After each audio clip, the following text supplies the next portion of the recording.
for joining us. We are coming to you tonight with a special episode looking ahead to National Youth Day, which is coming up tomorrow, Monday, the 12th of August. The global theme for this year is transforming education, but the national theme that Uganda is taking on is transforming education for responsible citizenship and employment creation. We're doing this particular show in collaboration with Sexual Reproductive Health Rights Alliance. And what they're looking at as their theme is investing in sexual reproductive health rights to transform education for adolescents and young people in Uganda. And that will be the gist of our conversation for tonight. So I'll quickly introduce my guests for this evening. I'll start right next to me, Commissioner Mondo Chiateka, who is from the Ministry of Gender, Labour and Social Development. Thank you so much for joining us. Thank you, Josephine, for hosting us. All right, and right next to him is Anne Kukundakwe, who is from SEHAD. She's the Program Associate. Anne, welcome. Thank you very much, Josephine. All right. And for whoever doesn't know what SEHAD is in full, it's the Center for Health, Human Rights and Development. And right next to Anne, we have Nicholas Niwagaba, who is the Executive Director for the Uganda Network of Young People Living with HIV, which is it's called UNIPA. Yes, UNIPA. It's a pleasure. All right, thank you so much for joining us. Well, this is our panel for tonight. Let's say it as it is.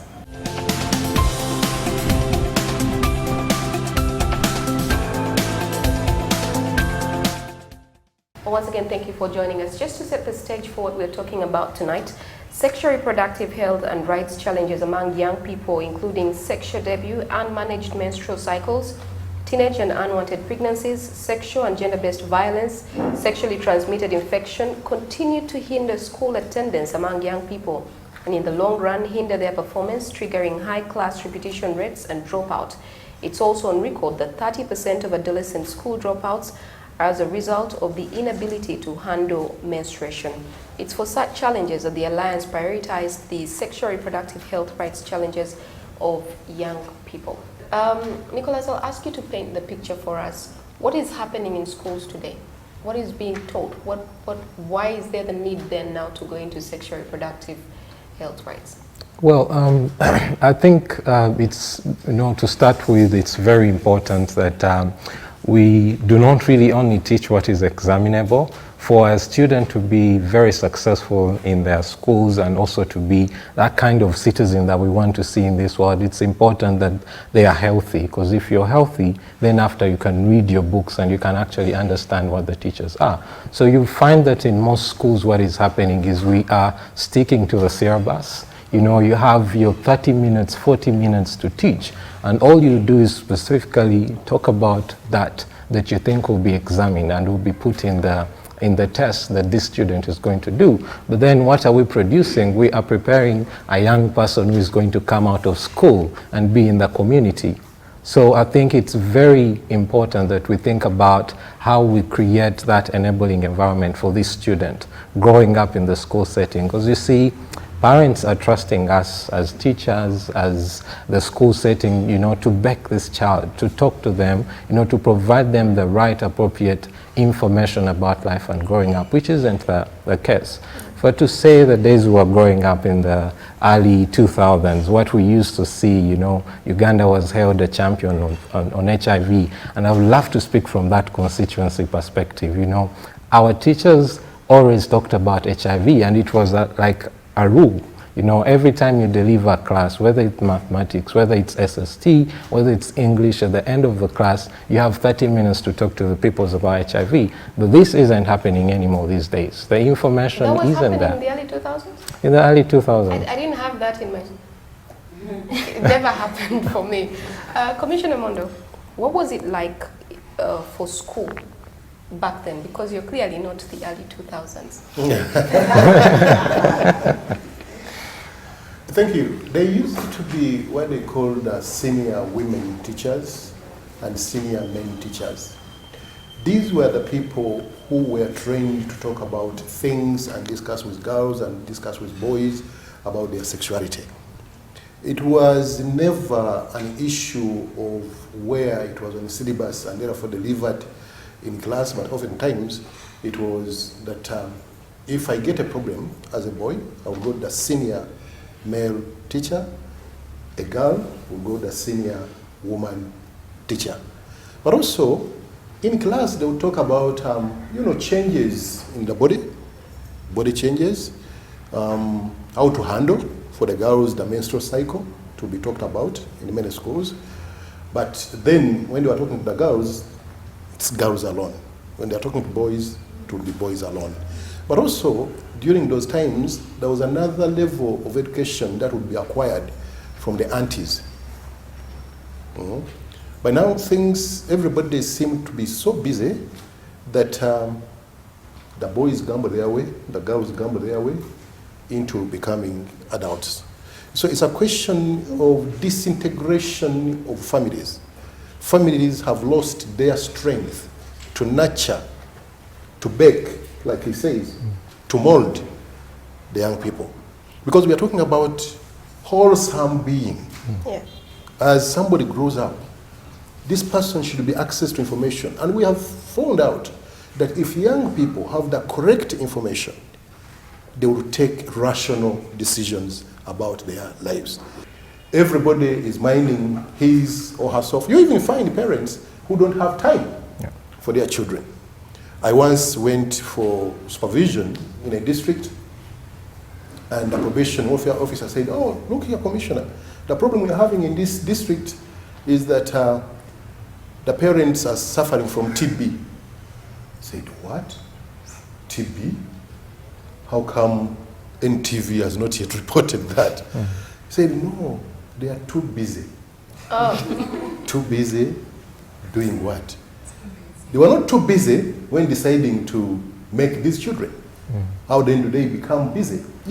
Parenting is not a delegatable responsibility. You decide to produce a child, it is your responsibility to nurture, to mold, to bake this child into a useful adult. See them through. See them through. Don't come at the end and you say, this child is spoiled.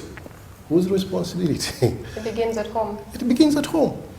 Where does it, and at this point, where does it come into now, education in school? I think, when you keep talking about young people and school, some people may look at, may think of a small number. As we have a conversation right now, at this evening, there is 1.8 billion young people in the world. Uganda's population is about 68% young. Majority of that age group, 10 to 24, 10 to 30, are actually in a school setting. So when we talk about where young people should have access to sexual reproductive health information, it should actually be, while at home, it should happen at home and start at home, but it should also be more at a place where they're going to spend most of their time, and that is at school. So we need to start having this conversation from, if we're telling that teachers have to move away from English, mathematics, SST, and science to teach, do they have the capacity to actually talk about sexual reproductive health? What does the policy and legal environment say? Because if a teacher comes and tells me how to prevent pregnancy, does my parent come after them and say, "Hey, who allowed you to give my child information?" If I'm not telling them that stuff, why are you telling them? And that's where we've had a conversation, and this is having a supportive legal and policy environment. We're running a campaign, Mature Before 18, and we have a case study of Kamuli district where they registered 7,700 teenage pregnancies only in 2018. And if you look at the people mothering this, the teenage mothers, there's a case of a 15-year-old who's a mother of triplets. She had 3 children, but 15 years, she's definitely not in school. She's dropped out of school. 3 children. She definitely does not have a job, and neither does she have employable skills to actually put food at the table. So when we're having a conversation of why it should start probably, we need to start looking at the numbers and how much it actually impacts. And then we can just pull up and say either we need a school health policy, we need a national adolescent health policy, or we need to just sit and look on and say, those kids are just spoiled, let's focus on the ones who are good. You said something about mature before 18. Before 18. Yeah. And I think a lot of parents' concern would then be, why don't you let my child be a child? Yeah. So are we then asking the rest of society who steal the childhood from the children to allow the children be children, or are we growing up the children because society is not allowing them to be children? Yeah, actually the mature before 18 conversation is not that we're expecting children to grow, to mature up before they're 18. It's just to highlight the problem that by the time somebody is 15-year-old and they are mothering children, there is no way we'll go ahead and say, hey, our constitution says age to decide should be 18 years and above. They've definitely decided only don't decided to have children. Okay. Yeah. So maybe one of the conversations, Commissioner Chateka, when we're talking about education in schools, and a lot of focus has been put on, take it away from the girl child and focus on the boy child as well, because who gets the girl pregnant, who gets her out of school? Yeah. Is that one of the things we're talking about when we look at this conversation we're having? Yes, it is. And there are lots of interventions now to bring the boys on board. One of them is a program being implemented by government together with World Vision. It's about coaching boys into men.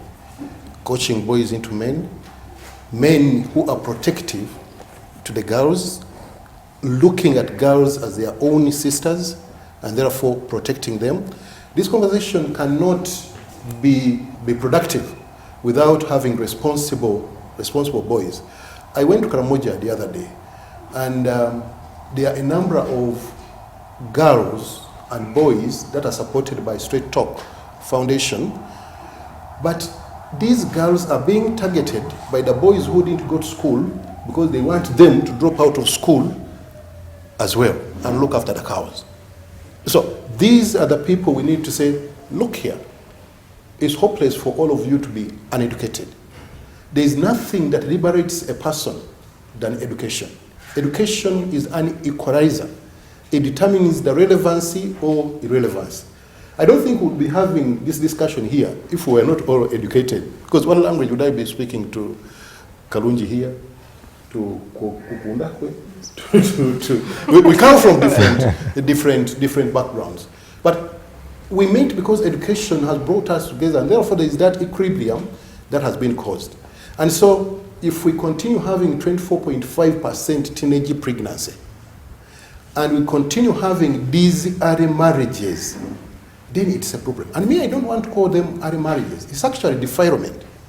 Because if you say that having carnal knowledge of anybody below the age of 18 is happening unabated, then we are abating defilement. A 15-year-old with 3 children. Exactly. And probably the person who got her pregnant is walking about free. Exactly. So when we speak about sexual reproductive health rights, paint the picture for me for what that looks like. From a young person's perspective, sexual reproductive health and actually rights, there are very many issues that are within that kind of component. So for us, one, I'll talk about HIV because that is something close to my heart and the type of work I do.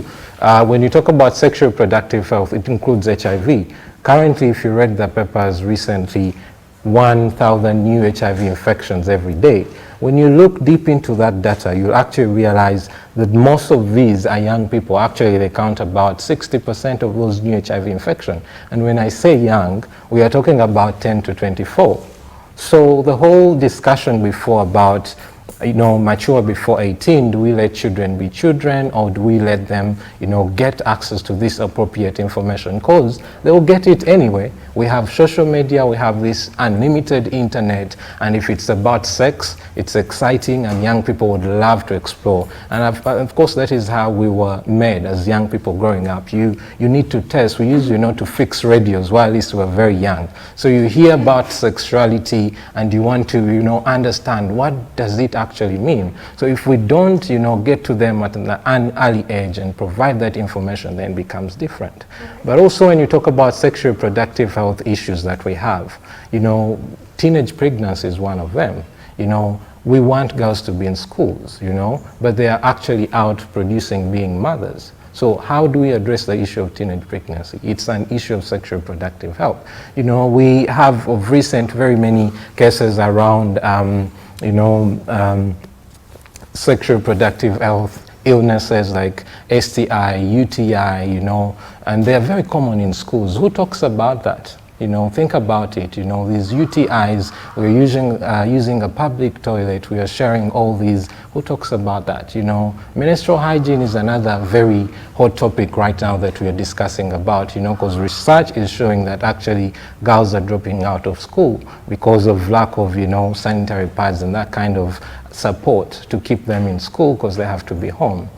But of course, there are many factors that we may discuss, till tomorrow that actually contributes to some of these factors. Of course, lack of access to, comprehensive sexuality, reproductive health information in school, but even outside school. I would love to tell a story of... I'll cut you short and ask you to start off with a story when we come back from this break. Thank you.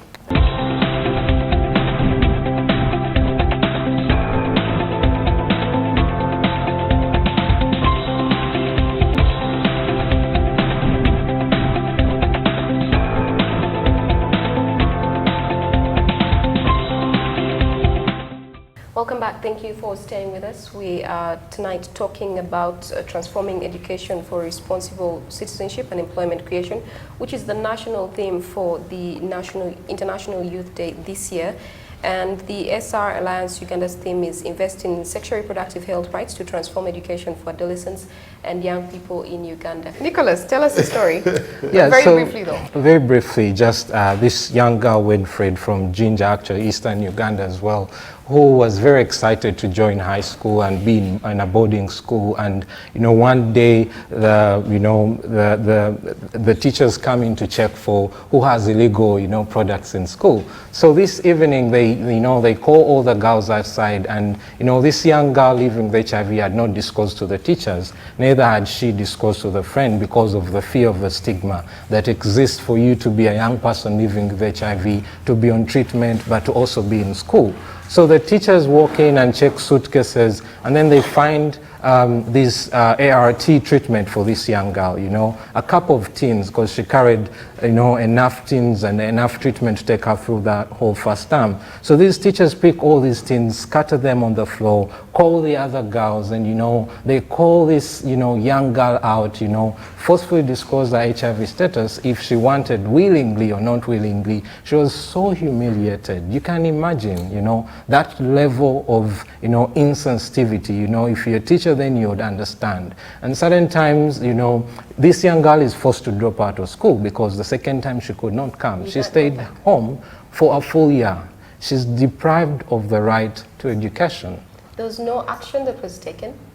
Action was taken, of course, immediately after that story came to our attention. We engaged the teachers, and I think that's why even with the SRHR Alliance Uganda, teachers or the school setting is one of our priority area, is how do we work with teachers, the leaders within the community, to ensure that our young people have that kind of enabling and supportive environment. But of course, stigma is about ignorance and lack of information on how to handle such issues. My initial thought was penalize the teacher, then I realized ignorance is a factor.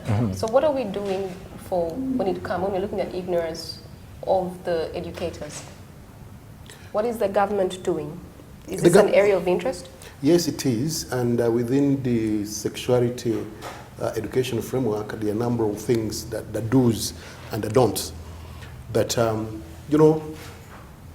we are reintroducing, it has sort of died, the issue of having senior women teachers and senior male teachers. And this should be the first areas of contact. If a girl has any problem, a senior woman teacher. If a boy has any problem, the senior male teacher.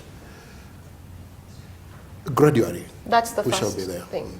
What happens to the rest of the teachers? If the senior woman teacher is not there, what's with the rest of the teachers? Is it a thing we're putting in schools for teachers as well, so that when they come out, they're wholesome teachers, able to give a wholesome product to the students? Actually, the teachers themselves, teacher to teacher, they also have their sessions, facilitated by this senior male or female teacher, to create awareness into them that there are certain things that these girls and boys talk to you in privacy. The privacy must be kept. Why should the government prioritize the adolescent health policy?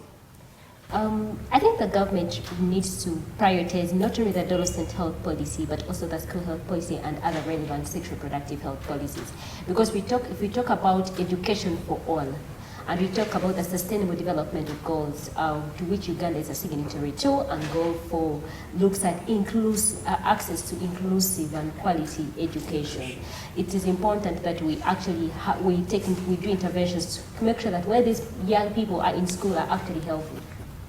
It's also important to note that while we expect them to study, then there is need to be kind of a supportive legal environment, supportive policies, to ensure that these young people have access to information and services. If the Ministry of Health comes out and says, the Ministry of Health says every school must have a sick bay, should it just be a room and a bed, or probably a sick bay that meets the international standards? And also who administers medication in that sick bay? Is it the askari, the matron, who cleans the dormitory, washes for the young people, cooks food, serves, and then comes back and administers a Panadol and injection?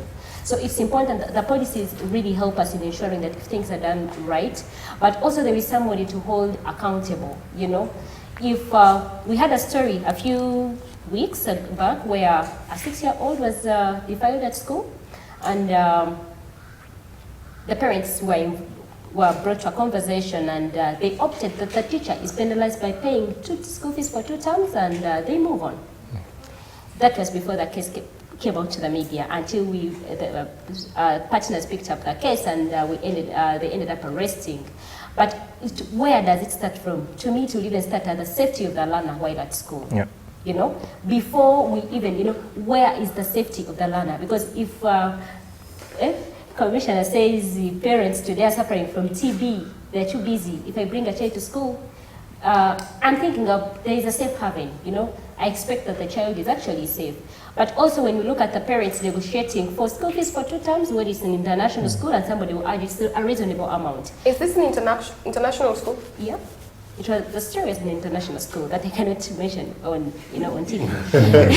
Yes. So you realize that the parents also must be built their capacities to make decisions that are in the interest of the child, and that's why it's under the Ministry of Gender.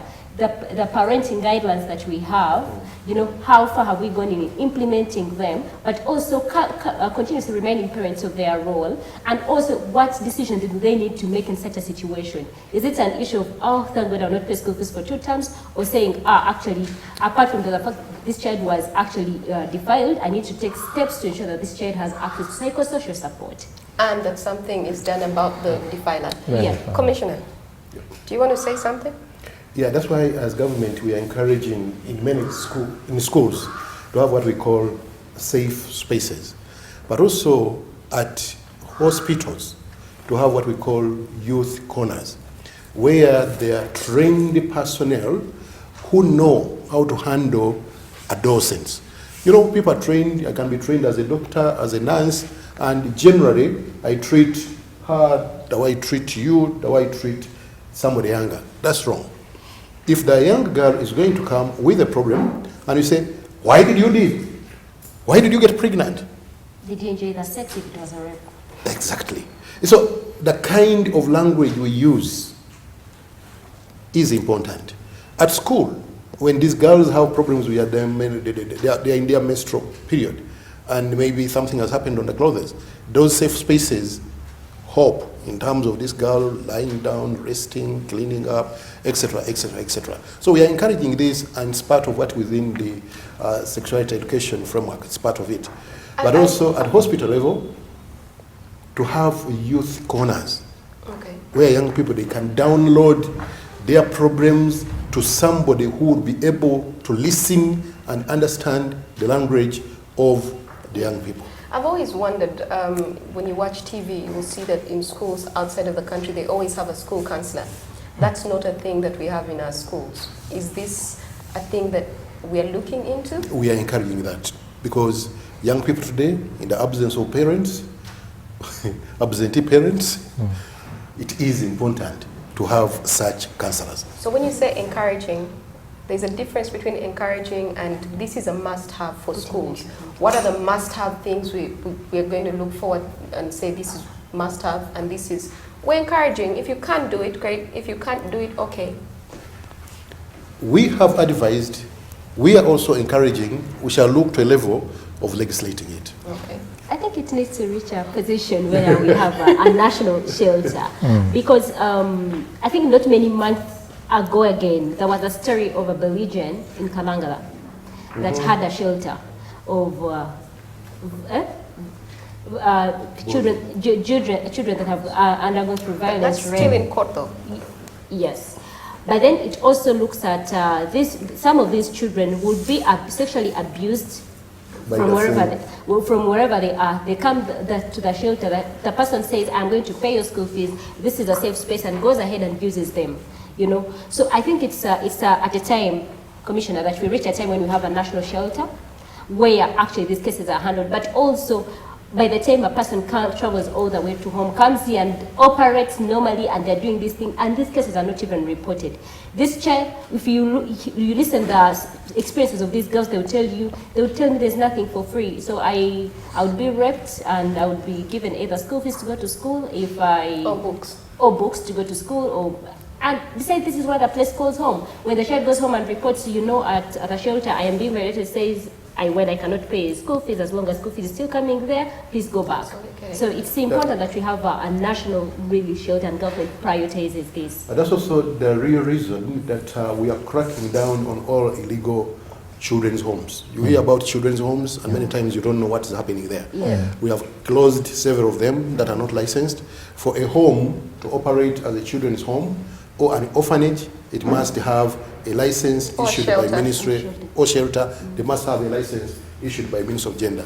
But you see, people come to a village, the LCs don't care. How can you have a home where you see 20 children all of a sudden appearing and disappearing, and you are not reporting even to police, you're not reporting to, because some of these are also used as transit trafficking centers at the end of the day. Maybe the village people know and they're getting something on the side. Perhaps they do, perhaps they do. Nicholas, I need to say, because I know you're about to leave, and Commissioner, you're leaving as well, so I'll allow you to say your closing remarks. What would you like us to take from this conversation? What's very key for you from where you stand? Yeah, so to me, I think the most important thing that we need to do is to actually address the root cause of all these evils and challenges that we are talking about, and that is behavior. And you see, that is something we've really, failed to work on a little bit. Behavior change is something that doesn't come overnight, of course. It must be a vigorous, continuous effort of engaging the community, the young people, the parents, the boys, the girls, the teachers, the religious leaders, the important gatekeepers in our society. And of course, that will take investment in information, investment in education to actually achieve that kind of change in attitude and in mind that, if my child is raped, if they give me a cow, it will be okay. But to understand that actually it is a wrongdoing and it shouldn't be that way. So to me, I think for us to address these new HIV infections that are increasing every other day, of course we'll provide the condoms. But if young people don't want to use them, then exactly they will still engage in risky behaviors that will increase. So how about civil society working with government? We can think about investing in those comprehensive programs that will actually change the behaviors of parents. Not to think that we are too busy and the teachers will do this, and also the teachers to understand, okay, this is our role and this is how exactly we need to deliver it. Enabling environment is good. We need all these legal laws and policies to help us implement these programs. But I think the program should also, address the root cause, the behavior, from how we raise this child to where it goes, from the community actually, the examples the young people see also depends, you see. So I think to me it is important that we have policies that will enable us as civil society to take action. If we are not protected as civil society, our hands, we want to bite, but we can't bite. The legal environment is not allowing us to do that. Let me make 3 statements. 1, people's education, more than anything else, determines their quality and level of relevancy. 2, education has a multiplier effect and impacts wholesomely on a person. be it on issues of SRHR, be it on issues of poverty, be it on issues of employment, be it on issues of taking rational decisions, deciding when to make a baby, deciding when to marry, who to marry, and how to marry. Education has an impact on all that. But also, no country can be better than the quality of its people, the quality of education of its people. And therefore, anything that stands between education of our people and progress in education, anything that stands, anything that hampers progress of people to go to school, stay in school, and graduate through school, and be able to become responsible citizens is something that we must fight. And this must take all of us. For us as government, our commitment to partnership with civil society is total. We know that if you want to go very fast, move alone. But if you want to go very far, move together. So our partnership is our strength. But also we want the young people to play a role in guarding against unbecoming behavior. Let's be keepers of our sisters. Let's be keepers of our brothers. And together, we are likely to make an impact. We are celebrating International Youth Day on 12th, which is Monday, in Jinja. I want to invite everybody to be in Jinja. The theme has been told to you by Josephine, is transforming education for responsible citizenship and employment creation. Well, the conversation continues. Let's take a short break and we'll be right back.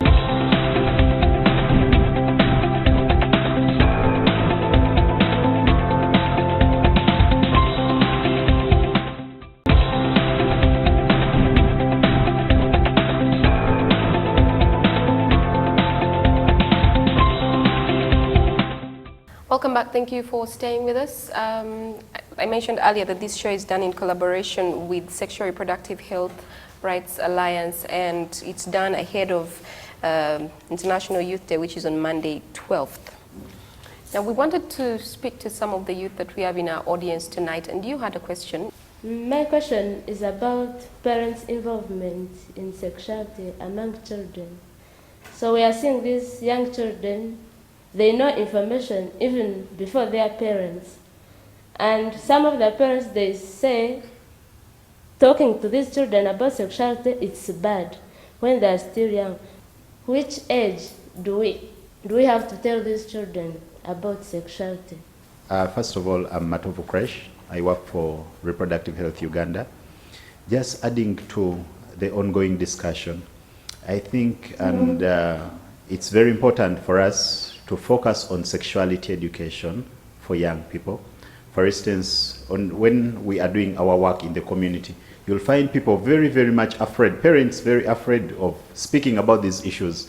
But then I remember one of the videos that was moving on WhatsApp of a teacher singing, "These are my private parts, while touching these." And then she was saying, no one should touch them, no one should see them. So indirectly, it's developing consciousness of young people to appreciate their body, that it's private, no one should touch or see them. In case it's touched, then they can report. And that is sexuality education. All right. Then looking at issues on menstruation, as we've been discussing. For instance, when you look at a young person, a girl spends about 3 months in school. In a year, she spends 9 months. If she is not able to manage her menstruation period, on average, if it's, let's take 4 days, 4 days every month, those are 4 days of trouble in the 3 months, times 9, about 36. Then we say girls are not performing well in school. Right. Then I think it's important that we change the discourse All right. of these issues. Thank you very much. Okay, for this second panel, and they're going to also respond to the questions and the concerns that have been raised. We've been joined, Anne has been on the panel maybe from the beginning, but we've been joined by Mr. Godfrey Walakira, who is the Training and Development Manager from Straight Talk Foundation. Welcome, Godfrey. And we've also been joined by Olga Namukuza, who is the Youth Country Coordinator from Sexual Reproductive Health Rights Alliance, Uganda. Welcome, Olga. Thank you. Okay, so who of you wants to take the first question? From the discussion right from the beginning, one of the things we are meant to understand that sexuality is not about teaching young people how to have sex or how to find a right partner. Sexuality education is much bigger. Now, like she said from the audience, the young people have access to information from all sorts of sources, from TV, from their peers, from social media, from social everywhere. media, mobile phones, data is accessible, and any parent who is not speaking to their child is sitting on a live bomb. So, what age do you start? You start as early as possible, and sexuality education can be as basic as know when to dress up, do not walk around naked, do not expose yourself nude before people. It could be about locking the toilet. Do not allow anyone to touch you.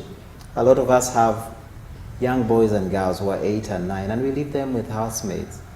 Wow, the reports around violence against children, one of the things we understand that a lot of the violence cases start in our homes.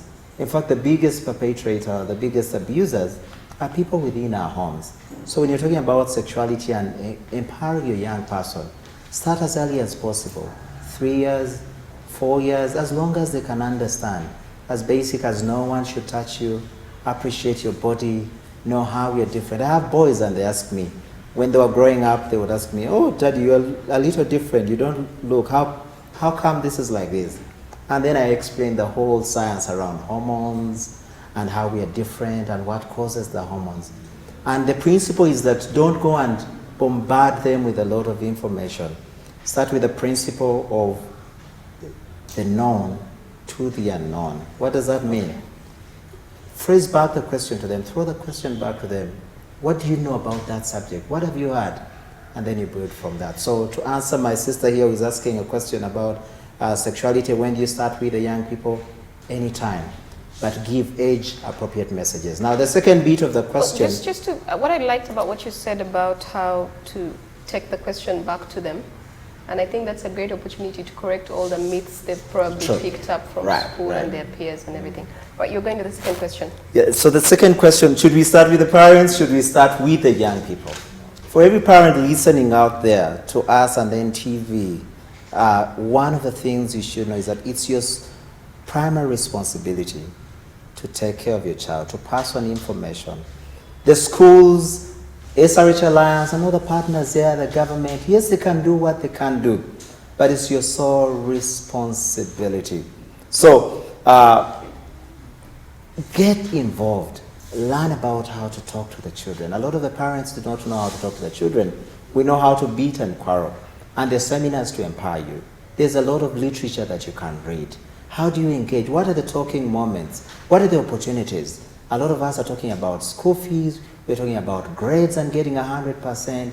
What will it help you for a young person to get 4 in 4 or 8 in 8 or excel with a first class at the university and they're never able to make it in life? So start talking.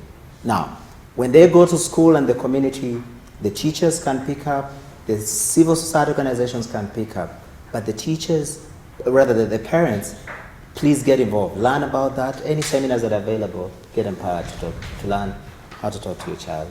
So Olga, I'll come to you. What is Sexual Reproductive Health Alliance doing in regard to the conversation that we are having on education, on this conversation in schools? Well, thank you very much. I'd like to start off by saying that the Sexual and Reproductive Health and Rights Alliance is a consortium of like-minded organizations, including Straight Talk Foundation and the Center for Human Rights and Development, as well as Reproductive Health Uganda, Richer Hand Uganda, and other like-minded partners that are working with a special focus on sexual and reproductive health, but mostly focusing on young people and how they can transform lives of young people. As the SRHR Alliance, we have a lot of best practices that we share in terms of how we work with young people in a school setting. One that I'd like to bring to your notice is, first of all, the fact that we are a consortium means that we are able to bring together different skills from different organizations to be able to create a comprehensive package for young people. So Straight Talk Foundation comes in and offers the information for young people, but also educates, because there is telling me something, then there is educating me about something. So we offer information and we also educate. And just hold on. Do you still do the young talk? The leaflets. The leaflets that you used to do? Yes. Yes, Okay. it's all right. All right. Yeah, so they offer the information and they also educate. And we believe that with education, we are improving the health-seeking behaviors of young people, to educate them that this is the problem, this is what causes it, when it happens, this is where you can get help, this is how you can be assisted. And with that, they are able to seek the services more. As they are getting educated, they also understand and appreciate their rights. Then the Center for Human Rights and Development comes in to support them in creating an environment that is friendly for them. Then what we are doing next is that we have what we call the whole school approach. And in the whole school approach, we look at not only working with senior women and senior men teachers in a school, but we look at how do we work with the entire school administration, starting from the board of directors to the askari, to the chefs, to the non-academic staff in the school. Many times when young people have issues, I will say this from my experience, my matron was one of my SRHR challenges in school, because she was not listening, she was not friendly. If you tell her something that is private, she would tell it to other teachers. So I couldn't talk to my senior woman teacher about the different issues that I was facing. But you would find that I would talk so ably to the canteen lady, I would talk so ably to the cleaner. So for us, what we have come to do is that in a school environment, you educate each and everybody that has access to young people, such that then they become protectors and guardians of young people. How are you doing this? Are you going to schools and actively, Yes. So when we go to a school, we of course first work with the board, the administration of the school, and you start educating them from there. Not just telling them that this is the program that we are going to do, but actually taking them through the whole program in terms of the topics that you're going to discuss with the peers, how you're going to deliver it, and from that we've actually even formed what we call parents clubs, because we also work with the Parents Teachers Association. Wow. So we also have parents clubs where young people if you form young people in a club, part of their obligation is to go back home and inform their parent about what they learned, how they learned it, and how it impacts their lives. So parents also come together and come as peers, as parents, to say, my child was talking to me about this, or I didn't know this is happening, and they're able to dialogue amongst each other to say, this is how you can handle this, or maybe you can try this approach. And we also have experienced people like Godfrey, who is a marriage counselor, he's also a parents counselor, so working with experts to try and also help to support them. And I'm just sorry, and I keep cutting you short, but I have when children come back from school for holidays, and there are a lot of groups, so they'll say you're doing, I don't know what class, you're doing cookery class, you're doing something with the church or whatever. Are we also getting into these small groups and taking the time to do that kind of training? Yeah, so for us mainly we are implementing a project that's called the Get Up Speak Out program. It's being implemented in the eastern part of Uganda, most specifically the Busoga region. And part of our intervention is working with the Busoga diocese, which is through the church, the Protestant church, the Anglican church, to not only empower religious leaders, but to also support them with information on how to work with young people, on how to talk to young people. So part of the programs that we are running in the diocese is that we have a Youth Sunday, and the Youth Sunday is where young people can come and they are able to talk about the Bible verses that help them to make informed life choices. But on top of that, we also have HIV testing and counseling, we have counseling for STIs, we have general counseling if young people have any questions that they'd like to ask. So we are also working with those influencers in church, and the same is also done for the Obwachabazinga, the kingdom, because you're looking at the culture leaders who also influence young people in a different way, and also the religious leaders. So we are also working with those diverse policy or opinion influencers within the communities. All right. Well, I'm going to ask you, because we have about 4 minutes before the show ends, to just wrap up, and I'm going to start with you. What would be your take home for us from this whole conversation? And I'm hoping one of you will touch a little on menstruation, because I think it's a big issue that we've only basically scraped on. So I'll start with you, Anne. Thank you very much, Josephine. And I think before we even reach menstruation, we kept talking about keeping young people in school, transforming education, and talking about the different roles of stakeholders. But also, we need to emphasize the fact of meaningful youth engagement in issues that affect them. Young people are experts on issues that affect them. If you're talking about making a policy or making interventions, whatever you want to call them, then they have to be at the table or at the forefront of these interventions. Because usually, we started with a conversation before back studio when we were talking about mature adolescents, so young at heart. And even, mostly we always have people, older people who want to decide for young people, even on issues that affect their bodies. They want to tell them when to have sex, with who to have sex, and whether to wait. Even when young people are saying, hey, I am actually sexually active for one reason or the other, irrespective of whether I'm consenting or not consenting, can I have access to a service? And also, when we talk about the role of we talk about menstruation. Whose responsibility is it? We go back to the question. And I think a collaborative or a multi-sectoral approach, this is what I look at. It's not only a parent. Because if I am not with my parent, I'm with my pastor. So my pastor or my church leader or my imam must be in position to give me info, to help me access information. Do you go to church? I go to church. Are you doing that in your church? I do mentorship groups to young people, but if I had a platform as big as my pastor has, I'll probably tell them that if you engage in unprotected sex, you'll get pregnant, you'll contract HIV. Are you telling your pastor to have these conversations?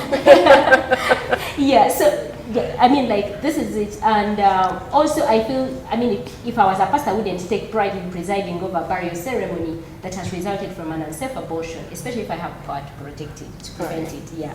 And maybe still the culture Finally, Anne. Yeah, finally. The role of culture institutions, because these are the custodians or the gatekeepers of power and morality and values. So I don't know, honestly, I don't know anything moral about losing children, losing girls while they're trying to make pregnant, or to terminate pregnancy, they're dropping out of school. You have a cultural institution that is full of people-dependent, unemployed population, yet we could actually prevent this by making sure that we have interventions that are relevant to the needs of the young people today in the 21st century. All right. Thank you. Olga. Yes. For me, as I wrap up, Anne has mentioned a little bit of what I wanted to say, the need to meaningfully work with and engage young people, because these are issues that are affecting them, so which means that they are best placed to offer the solutions on how to go about them. But for us as the SRHR Alliance, of course, would like to call upon the government, like-minded partners, but also parents to invest in sexual and reproductive health. And with a special focus on menstrual hygiene management. You know, when people talk about menstrual hygiene management, people's minds run to the sanitary towels, they run to the whole situation, but menstrual hygiene management goes beyond that. It is looking at a clean and hygienic environment in a school. It is looking at provision of safe and clean water for young people in school. It is looking at providing general counseling for young people to have esteem, for them to know that when you get your period at a younger age, there is nothing wrong with you, and also when you get your period at a later age, there's also nothing wrong with you. So sexuality education is not an evil, it is not a curse. The reality is the children, the young people, all of us are going to find out information about sexuality education. The question to you as parents, as caretakers, as peers, where do you want your child to get this information from, and from whom? So would it rather be from yourself, or would you rather let them to get the information from the world? So that is a food for thought for the people who are watching. All right. Thank you. Finally, Godfrey. What we know from the statistics in Uganda, the Uganda Demographic Health Survey, the annual performance sector review from the Minister of Education, all the reports, EMIS 2015, is that transforming education is not going to take just infrastructure or having more teachers or having more money and getting more meals. That will be part of it, but we know that a lot of the young people that are enrolled, we know that now the enrollment for P1 is about 65%, but by the time they're in P7, only 30% have completed. Those that transition to Senior 4 are just about 21%. Those that go to Senior 5 are just about 22%. So what does that mean for us? The game changer is not so thematic curricula, more food, more materials. but is investing in sexual reproductive health and rights. Why? They're dropping out because of teenage pregnancy, they're dropping out because of early child marriages, they're dropping out because of violence against children, they're dropping out because of the basic things that we can do. So our discussion this evening, our discussion today, is to call on everyone, the teachers, the parents, to invest in sexual reproductive health and rights information and services for the young people in Uganda to improve education. Wow. Well, thank you very much. You're such a calm speaker. Thank you very much for speaking to us, Godfrey, Olga, and Anne, and the other panelists that already left, Nicholas and Commissioner Mondo. Well, that brings us to the end of our show for tonight. Thank you for watching. And again, it was done in collaboration with Sexual Reproductive Health Rights Alliance Uganda. And coming up is NTV Weekend Edition.